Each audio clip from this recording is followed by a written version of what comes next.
घटना अध्ययन प्रश्न है, सामाजिक घटनाओं की प्रकृति की विवेचना कीजिए और इसकी सामान्य विशेषताएं बताइए, अथवा सामाजिक घटनाओं की प्रकृति तथा विशेषताओं का विवरण प्रस्तुत कीजिए। उत्तर, समाज सामाजिक संबंधों का गतिशील संगठन है। सामाजिक संबंधों के इस ताने बाने में निरंतर परिवर्तन और भिन्नताएं आती रहती है। सब कुछ बड़ी तेजी के साथ बदलता रहता है। हम हमारी भाषा, संस्कृति, धर्म, मान्यताओं, मूल्यों, मनोवृत्तियों, रुचियों, रीति रिवाजों आदि में बड़े भारी परिवर्तन व भिन्नताएं आती रहती है और सामाजिक जीवन से संबंधित परंपरागत घटनाओं के स्थान पर नवीन सामाजिक घटनाओं का उदय होता है।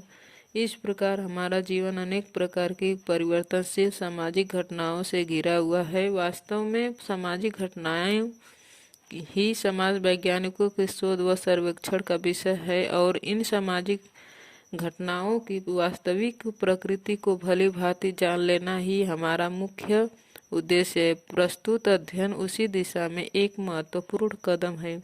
हेडिंग, सामाजिक घटना या सामाजिक गोचर का अर्थ एवं परिभाषा। सामाजिक घटना शब्द दो शब्दों से मिलकर बना है, सामाजिक प्लस घटना। सामाजिक का संबंध समाज अर्थात सामाजिक संबंधों से है, क्योंकि समाज सामाजिक संबंधों का जाल है।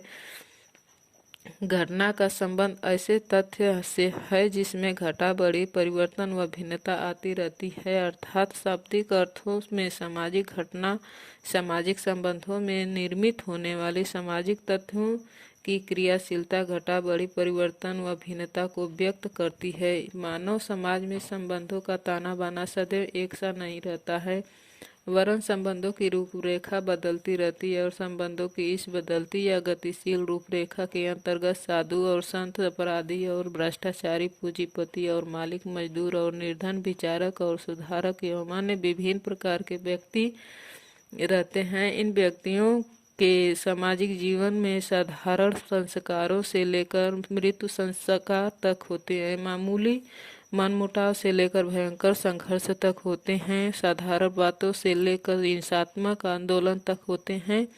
ये सब सामाजिक घटनाएं हैं, क्योंकि इन सब में उथल पुथल, उतार चढ़ाव, परिवर्तन व भिन्नता सामाजिक जीवन के फलस्वरूप ही देखने को मिलती है। इस दृष्टि से धर्म, आत्महत्या, अपराध, सामाजिक मूल्य, रीति रिवाज आदि और सभी सामाजिक घटनाओं और समाज वैज्ञानिकों के अध्ययन का विषय है। कुछ भी हो, संक्षेप में सामाजिक घटना को निम्न शब्दों से परिभाषित किया जा सकता है। सामाजिक जीवन के अंतर्गत किसी भी सामाजिक तथ्य को सामाजिक घटना कहा जा सकता है यदि वह सामाजिक जीवन या सामाजिक संबंधों के क्रम को कम या अधिक मात्रा में प्रभावित करता है। सामाजिक घटनाओं की प्रकृति, विशेषताएं। हेडिंग, सामाजिक घटनाओं में कुछ ऐसी विशेषताएं पाई जाती है जो भौतिक घटनाओं में नहीं पाई जाती है। सामाजिक घटना की प्रकृति या मुख्य विशेषताओं को निम्न आधारों पर सरलता से समझा जा सकता है। नंबर 1, हेडिंग, सामाजिक घटनाओं की जटिलता। लुंडबर्ग महोदय ने सामाजिक घटनाओं के बारे में ठीक से ये लिखा है, संभवतया मानव के सामूहिक व्यवहार के वास्तविक विज्ञान की सबसे महत्वपूर्ण बार बार आने वाली बाधा इसकी विषय सामग्री जटिलता। व्यवहार के वास्तविक विज्ञान की सबसे महत्वपूर्ण बार बार आने वाली बाधा इसकी सामग्री जटिलता। इस कथन से यह स्पष्ट होता है कि सामाजिक संबंध या सामाजिक संगठन, सामाजिक प्रक्रियाएं आदि अत्यंत जटिल है। इसकी भी सामाजिक संबंध या सामाजिक घटना से में अनेक कारकों का समावेश होता है। दूसरे ये कारण स्थायी नहीं रहते हैं, परिवर्तित होते रहते हैं। इसके घटना में अनेक कारकों का समावेश होता रहता है। दूसरे ये कारक स्थायी नहीं रहते हैं, परिवर्तित होते रहते हैं। इसके अतिरिक्त सामाजिक संबंध की प्रक्रिया या घटना से के भारी कारकों का पता भी लगा लिया जाए तो भी उनके सापेक्षिक प्रकृति पर्याप्त उलझी हुई है। इस प्रकृति के कारण ही सामाजिक अनुसंधान कार्य में काफी कठिनाइयां आती है, जो सामान्यतया भौतिक घटनाओं के अध्ययन में नहीं आती है। विश्लेषण। हेडिंग, सामाजिक घटना व्यवहार की इस प्रकृति को देखते हुए यह उचित है कि इसका गहन एवं विस्तृत अध्ययन किया जाए ताकि इसकी जटिलता को या वास्तविक प्रकृति को सामाजिक विज्ञान के विरुद्ध विज्ञान बनने में बाधक होने से रोका जा सके। वास्तव में कोई घटना या व्यवहार जटिल बनता है जबकि हमें उसके बारे में पूरा ज्ञान या जानकारी नहीं हो। लुंडबर्ग ने सामाजिक घटनाओं के बारे में गहन एवं विस्तृत अध्ययन द्वारा पर्याप्त ज्ञान या जानकारी के लिए प्रेरित है। वास्तव में बात भी ठीक है कि जब तक किसी वस्तु के बारे में अधिक जानकारी प्राप्त नहीं होती है तब तक जटिल बनी रहती है। जैसे जैसे वस्तु विशेष के बारे में अधिकाधिक ज्ञान प्राप्त होता है जाता है उसकी जटिलता कम होती है।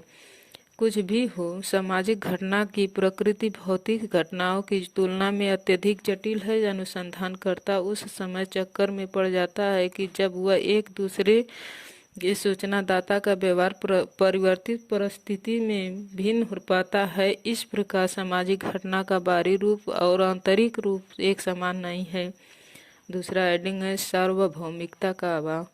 सामाजिक घटनाओं में सार्वभौमिक गुण का अभाव पाया जाता है। वह भौतिक घटनाओं के रूप में एवं गुण निश्चित एवं सार्वभौमिक होते हैं। जैसे ऊपर से पत्थर गिराने पर नीचे गिरेगा, दिन के बाद रात्रि आएगी और रात्रि के बाद दिन।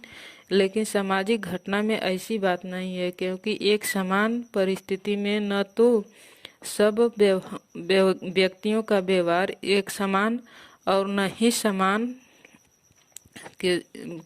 के बाद एक निश्चित व्यवहार करते हैं। इस प्रकार समाजशास्त्री द्वारा स्थापित समाज के अध्ययन में निकाले गए सिद्धांत सार्वभौमिक रूप से सत्य नहीं होते हैं। विश्लेषण हेडिंग। यह आरोप भी अपने आप को सत्य नहीं। वास्तव में वैज्ञानिक नियम सभी अवस्थाओं में और सभी स्थानों एक समान रूप में से लागू नहीं होते। वे सदैव कुछ विशिष्ट अवस्थाओं में ही लागू होते हैं। तीसरा हेडिंग सामाजिक घटनाओं की अमूर्तता। समाज में पाए जाने वाले संबंध अमूर्त होते हैं। इन संबंधों को देखकर, चखकर, सूंघकर अथवा छूकर नहीं जाना जा सकता है। प्रकृति घटनाओं को प्रत्येक प्रकार से परखा जा सकता है। सामाजिक घटना की अमूर्तता के कारण मानव का ज्ञान इस क्षेत्र में सीमित होता जा रहा है। विश्लेषण हेडिंग। मनोवैज्ञानिक खोजों से आज यह साबित हो चुका है कि सामाजिक तथा भौतिक घटनाओं को सामान्य विधि से समझा जा सकता है। इतना ही नहीं, आधुनिक युग में प्रथा, परंपरा, मूल्य, मनोवृत्ति आदि तथ्यों को प्रमापीकरण संभव होता जा रहा है। इसके अतिरिक्त आज अमूर्त व जटिल तथ्यों को ज्ञान प्राप्त करने की अनेक प्रविधियां विकसित हो गई है। प्रजाति भिन्नताओं का मानव शास्त्रीय अध्ययन इतना ज्वलंत उदाहरण है। जॉन मेज ने इसके बारे में लिखा, भौतिक घटनाओं के समान ही मानवीय व्यवहार के बारे में कुछ ऐसे संबंधों का पता अवश्य लग जाता है एवं संबंधों के ज्ञान से मानवीय व्यवहार के बारे में तथा शर्त अध्ययन व नियंत्रण करना संभव है। नंबर 4 हेडिंग है वस्तुनिष्ठता का अभाव। प्राकृतिक या भौतिक विज्ञानों की विषय वस्तु में चेतना नहीं होती है। इसलिए प्रकृति वैज्ञानिक का इससे किसी प्रकार अपनापन या लगाव नहीं होता है। समाजशास्त्री एवं मनुष्य और वह अपने विषय समाज का एक अभिन्न अंग है। वह अपने को विचार विषय से पूर्ण रूप से अलग नहीं रख सकता। इस प्रकार सामाजिक घटना मानव के अंतर्गत संसार की परिचायक या प्रतिनिधित्व करती है। ऐसी स्थिति में सामाजिक घटनाओं के प्रति पूर्ण निष्पक्षता या तटस्थता प्राप्त नहीं की जा सकती है। सामाजिक घटनाओं की प्रकृति के बारे में केलर महोदय ने लिखा है, एक व्यक्ति मक्खी को गणना कर सकता है एवं अपनी खोज की रिपोर्ट बिना हृदय की धड़कन के दे सकता है, क्योंकि वहाँ बहुत कुछ है अथवा बहुत थोड़ा है। विश्लेषण हेडिंग, यह आरोप पर्याप्त सीमा तक ठीक है, लेकिन समाज वैज्ञानिक इस आरोप या दोष को काफी सीमा तक दूर कर सकता है यदि वह एक वैज्ञानिक की भांति स्थिति का अध्ययन करे। नंबर 5 हेडिंग है सामाजिक घटनाओं की गुणात्मक प्रकृति। अधिकांश सामाजिक घटनाओं से गुणात्मक होती है। समाजशास्त्री को स्नेह, द्वेष, आदर्श, परंपरा आदि जैसे गुणात्मक विषयों का विश्लेषण करना होता है। इन्हें मापना अत्यंत दुर्लभ कार्य है। सामाजिक घटनाओं की इसी गुणात्मक प्रकृति के कारण समाजशास्त्र पर यह आरोप लगाया जा सकता है कि समाजशास्त्र अपनी विषय सामग्री की मापने के असमर्थ है। विश्लेषण यानी सामाजिक युग में समाज वैज्ञानिकों ने कुछ ऐसे मापने पैमाने तैयार कर दिए गए हैं जिनके द्वारा गुणात्मक घटनाओं का गणनात्मक या संख्यात्मक रूप में मूल्यांकन किया जा सकता है। इसके अतिरिक्त ऐसे विज्ञानों में जिनमें गुणात्मक माप प्रचलित है, गुणात्मक माप का कम महत्व नहीं है। वास्तव में भौतिक विज्ञानों में भी किसी घटना का सर्वप्रथम परिचय गुणात्मक रूप में ही होता है, संख्यात्मक रूप तो बाद में ही होता है। नंबर 6 हेडिंग सामाजिक घटनाओं के बारे में भविष्यवाणी नहीं की जा सकती। सामाजिक घटनाओं भिन्न भिन्न देश, काल, समय आदि में भिन्न भिन्न रूप में होता है, अतः उनके बारे में भविष्यवाणी करना कठिन है। प्रकृति विज्ञानों में भविष्यवाणी तब तक ही की है जाती है यदि परिस्थितियों समान रहती है। सामाजिक घटनाओं के बारे में समाज की निरंतर परिवर्तनशीलता कारण भविष्यवाणी कर सकना संभव नहीं है। विश्लेषण हेडिंग सामाजिक घटनाओं के बारे में भविष्यवाणी न कर सकना इस बात का संकेत है कि हमारा ज्ञान इस क्षेत्र में सीमित है। भौतिक घटनाओं जो आज सरल दिखाई देती है, कुछ शताब्दियों पूर्व उनके बारे में भविष्यवाणी कर पाना कठिन था। इसलिए यह विश्वासपूर्वक कहा जा सकता है कि आने वाले जमाने में इस क्षेत्र में भी भविष्यवाणी की जा सकेगी। लुंडबर्ग ने अपनी पुस्तक में लिखा है, ऐसा विश्वास करने का प्रत्यक्ष कारण है कि इसे शक्ति को अत्यधिक बढ़ा सकते हैं।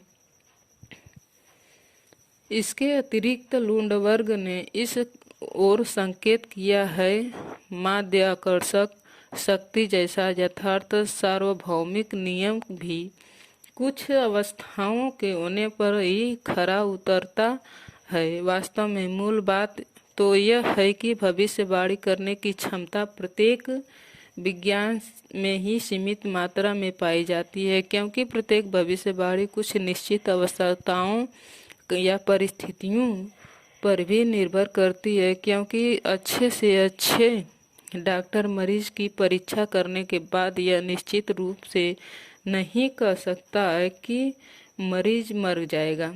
गर्भवती स्त्री के किस समय बच्चा होगा, बच्चा लड़का होगा या लड़की, इसी प्रकार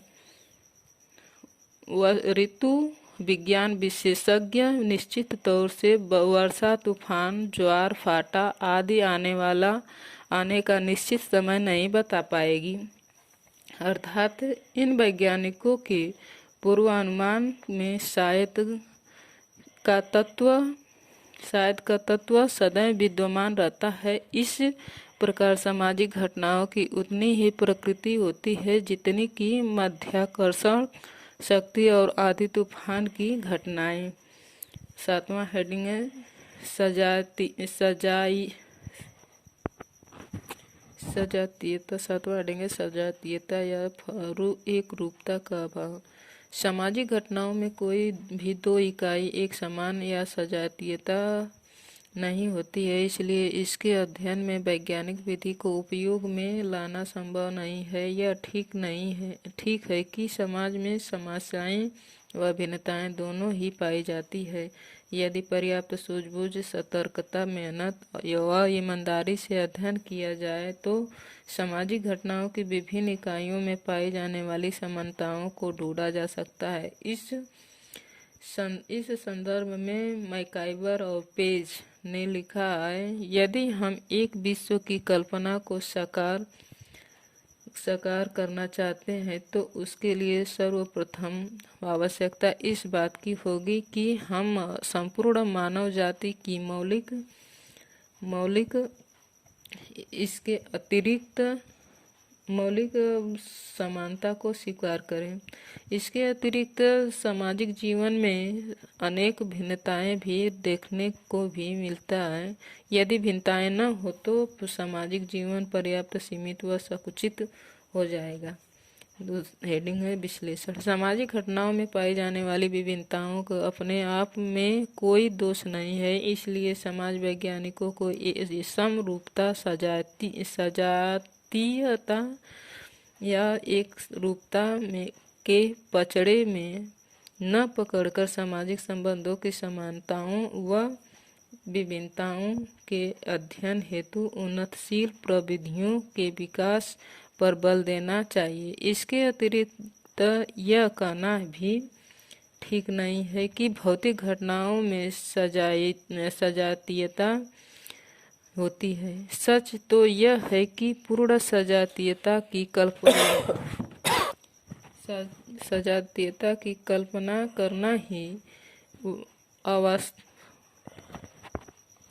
अवास्तविक है। यहाँ तक कि एक कंपनी की बनी हुई वस्तुओं में भी पूर्ण सजातीयता नहीं होती है। अतः सजातीयता के अभाव में समाजशास्त्र को वैज्ञानिक विधियों के अनुपयुक्त बताना ठीक नहीं है। हेडिंग गतिशील प्रकृति। सामाजिक घटनाओं में अत्यधिक गतिशीलता पाई जाती है। सब कुछ बड़ी तीव्रता के साथ बदलता रहता है, जबकि भौतिक विज्ञानों की सामग्री अचेतन होती है। अतः इसके स्थिरता का गुण विद्यमान रहता है। प्रगति की चेष्टा मानव व्यवहार और अंतिम और तौर पर सामाजिक संबंधों को निरंतर परिवर्तित व परिवर्धित करती रहती है। यही कारण है कि कुछ दिनों पहले किया गया अध्ययन आज की परिस्थिति पर लागू नहीं किया जा सकता है। इतना ही नहीं, एक व्यक्ति के अनुभव व दृष्टिकोण दूसरे व्यक्तियों के काम नहीं आ सकते हैं। हेडिंग विश्लेषण। यह ठीक है कि सामाजिक घटनाओं की गतिशीलता के कारण वैज्ञानिक अध्ययन कठिन हो जाता है, लेकिन इसका अभिप्राय यह नहीं है कि सामाजिक घटनाओं अव्यवस्थित, अनियमित व आकस्मिक होती है। सच तो यह है कि ध्यानपूर्वक देखने पर यह स्पष्ट तौर पर पता चलता है कि गतिशीलता के मध्य भी सामाजिक घटनाओं के क्रमबद्धता, नियमितता व निश्चितता पाई जाती है। इसलिए इसका वैज्ञानिक अध्ययन भौतिक घटनाओं की भांति किया जाना चाहिए। नौ हेडिंग है कार्य कारण की अंतर्निर्भरता। सामाजिक घटनाओं में कार्य कारण के रूप में इतनी अधिक अंतर्निर्भरता व घनिष्ठता पाई जाती है कि यह पता लगाना बड़ा कठिन हो जाता है कि कौन सा तथ्य कारण और कौन सा कार्य। मैकाइवर का कथन है कि सामाजिक घटनाएं सदैव ही अनियोक्तिश्रित होती है। जब तक हम इस बात की स्वीकार नहीं करते हैं तब तक हम गलत प्रश्न करते रहेंगे और गलत उत्तर पाते रहेंगे। उदाहरण के लिए हमारे सामने यह प्रश्न उपस्थित हो सकता है कि क्या ऋणग्रस्तता निर्धनता के कारण है अथवा निर्धनता ऋणग्रस्तता के कारण है। विश्लेषण। हेडिंग कार्य कारण की अंतर्निर्भरता के संबंध में उपरोक्त बात ठीक है, लेकिन केवल इसी आधार पर सामाजिक घटनाओं को वैज्ञानिक अध्ययन के अनुपयुक्त नहीं ठहराया जा सकता है। भौतिक घटनाओं में इसी प्रकार के अनेक उदाहरण हैं। जैसे पहले बीज हुआ था या पौधा, मुर्गी या अंडा, कुछ भी हो, सावधानी पूर्वक अध्ययन करने से वास्तविक कार्य और कारण का पता लगाया जा सकता है। 10वां हेडिंग है सामाजिक घटनाओं के अध्ययन में प्रयोगशाला पद्धति का प्रयोग संभव नहीं। सामाजिक घटनाओं की प्रकृति की एक मुख्य विशेषता यह है कि इसके अध्ययन में प्रयोगशाला पद्धति को काम में नहीं लाया जा सकता है, जबकि भौतिक घटनाओं के अध्ययन में यह सुविधा पूर्ण रूप से उपलब्ध है। वास्तव में प्रयोगशाला में परीक्षण निरीक्षण का काम पर्याप्त सरल हो जाता है और परिणाम या निष्कर्ष भी यथार्थ रूप से में निकाले जा सकते हैं। विश्लेषण उपरोक्त आरोप या आपत्ति भ्रम पर आधारित है, इसलिए आपत्ति का विश्लेषण करने से पूर्व यह जान लेना उचित है कि प्रयोगशाला अथवा प्रयोगशाला पद्धति क्या है। प्रयोगशाला पद्धति की परख विशेषताएं निम्न हैं। नंबर 1, परिस्थितियों पर नियंत्रण। नंबर 2, प्रयोग दोहराने की सुविधा। नंबर 3, तटस्थ निरीक्षण। 4, सहायक उपयोगी यंत्र। यदि ध्यानपूर्वक देखा जाए तो सामाजिक घटनाओं के अध्ययन की भी प्रयोगशाला है। सामाजिक घटनाओं का अध्ययन बंद कमरों तक सीमित नहीं है, वरन उनके अध्ययन के लिए दैनिक जीवन या संसार की प्रयोगशाला है। इतना ही नहीं, अनेक सामाजिक घटनाओं के लिए प्रयोगशालाएं भी बनाई जा सकती है। बोगार्डर्स महोदय ने इसी प्रकार के सुझाव दिए हैं। इसके अतिरिक्त प्रयोगशालाओं पर भरोसा रखने वाले वैज्ञानिक को यह न भूलना चाहिए कि आर्किमिडीज, मार्कोनी, न्यूटन आदि विज्ञानवेत्ताओं ने अपने सिद्धांत का प्रतिपादन करने कृत्रिम प्रयोगशालाओं का सहारा नहीं लिया। उपरोक्त विवेचना से स्पष्ट है कि सामाजिक घटनाओं की प्रकृति के आधार पर जो विभिन्न तर्क सामाजिक घटनाओं के वैज्ञानिक अध्ययन के विरुद्ध दिए जाते हैं, वे पूर्ण रूप से सही नहीं है। लुंडबर्ग ने इस संदर्भ में ठीक ही लिखा है, जिन कठिनाइयों के कारण एक सच्चे समाज विज्ञान की संभावना धूमिल हो रही है, उसमें मुख्य तौर पर हमारा विकसित अविकसित यांत्रिक ज्ञान अध्ययन की पद्धति एवं आंकड़ों के ज्ञान की कमी, आंकड़ों की अंतर्निहित विभिन्नता नहीं है। इस दृष्टि से सामाजिक घटनाओं की प्रकृति वैज्ञानिक अध्ययन में उतनी बाधक नहीं है जितनी कि हमारा अपूर्ण ज्ञान एवं अध्ययन की अल्प विकसित पद्धतियों हैं। हाँ, इतना अवश्य है कि सामाजिक घटनाओं की विविधता, जटिलता, परिवर्तनशीलता, अमूर्तता, गुणात्मक, व्यक्तिनिष्ठता आदि के कारण वैज्ञानिक अध्ययन में पर्याप्त सूझबूझ और सतर्कता बरतने की आवश्यकता है। वास्तव में सामाजिक घटनाओं के अध्ययन में उचित वैज्ञानिक मापदंड बनाए रखने की भी आवश्यकता है।